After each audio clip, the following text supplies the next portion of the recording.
కర్నూలు జోహలాపురంలో భారీ ఎత్తున అయ్యప్ప స్వాములు తరలి వచ్చారు.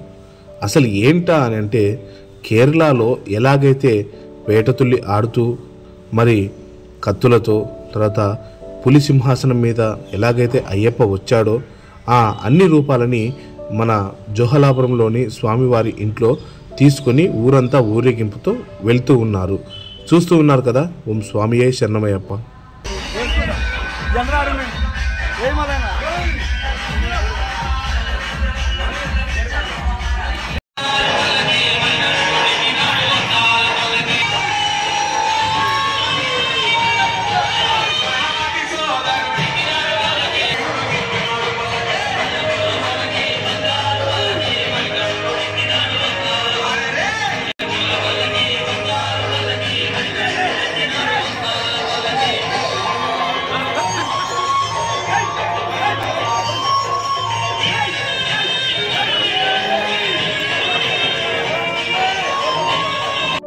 ఎప్పుడైతే అయ్యప్ప స్వామి మాల ధరిస్తామో అప్పటి నుంచి మాలో ఎంతో నిష్ఠతగా ఉండాలని, ఎక్కడికి వెళ్ళినా కానీ మేము చాలా జాగ్రత్తగా ఉండాలని తెలుసుకుంటారు స్వాములు. ఏ తప్పు మనకు శంకించినా కానీ, కీడు తెలుస్తుంది అన్నా కానీ వెంటనే 108 శరణఘోషలు చదివామే అనుకో, మాలో అయ్యప్ప స్వామి ఏదో తెలియని బాధను కూడా తొలగించినట్టు ఉంటుంది.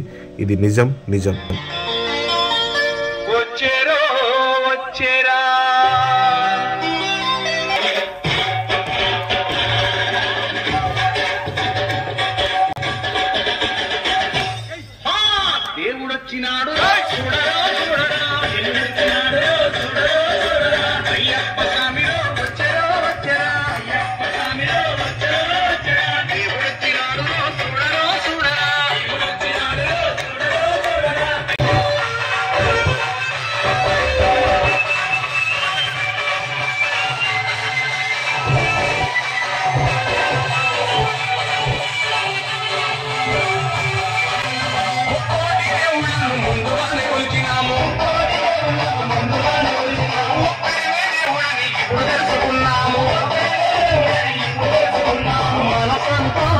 అయ్యప్ప స్వామి ఎవరి రూపంలో ఉంటాడో తెలియదు.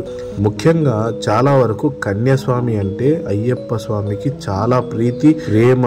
ఎందుకంటే కన్యాస్వాములంటే తనకు చాలా అంటే చాలా ఇష్టం. అందుకే గురుస్వాములు ఎప్పుడు కూడా కన్యాస్వామిని ఎప్పుడు కూడా వదలరు. కన్యాస్వామి తిన్న తర్వాతనే మరి భిక్ష స్వీకరించుకుంటారు. కన్యాస్వామి భుజించాకనే అందరు కూడా స్వీకరించుకుంటారు. కన్యాస్వామి వస్తున్నాడంటే చాలు, కన్యాస్వామి మన కంట పన్నాడనుకో అంత మంచి జరుగుతుంది. జోహలాపురంలో డీజే సౌండ్ సిస్టమ్ చాలా చాలా ముర్రుత మోగింది.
మీరు ఇంతవరకు చూసినటువంటి ఈ వీడియో ప్రోగ్రాం ఎక్కడ జరిగిందంటే మన కర్నూలు జమ్మి చెట్టు ఆ పక్కగా ఉన్నటువంటి జోహాలాపురం అనేటువంటి ఊరిలో ఒక మారుమూల విలేజ్ లాంటి జోహాలాపురం గ్రామంలో జరిగింది. చాలా చాలా సంతోషంగా ఉంది. అందరూ బాగుండాలి, అందులో నేనుండాలి అని అనుకుంటున్నాను.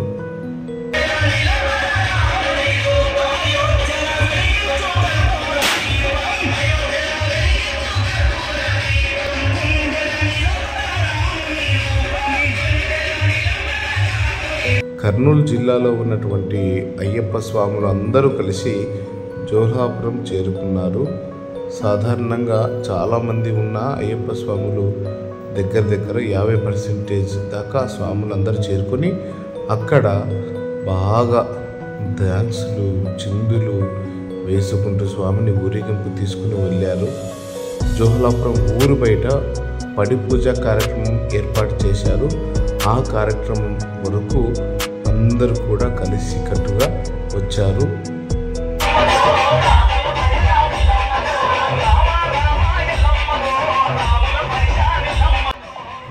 ఓకే ఫ్రెండ్స్, నేను తీసిన ఈ వీడియో మీకు నచ్చినట్లయితే లైక్ చేయండి, షేర్ చేయండి, కామెంట్ చేయండి. కొత్త వాళ్ళైతే సబ్స్క్రైబ్ చేసుకోండి. Bye bye.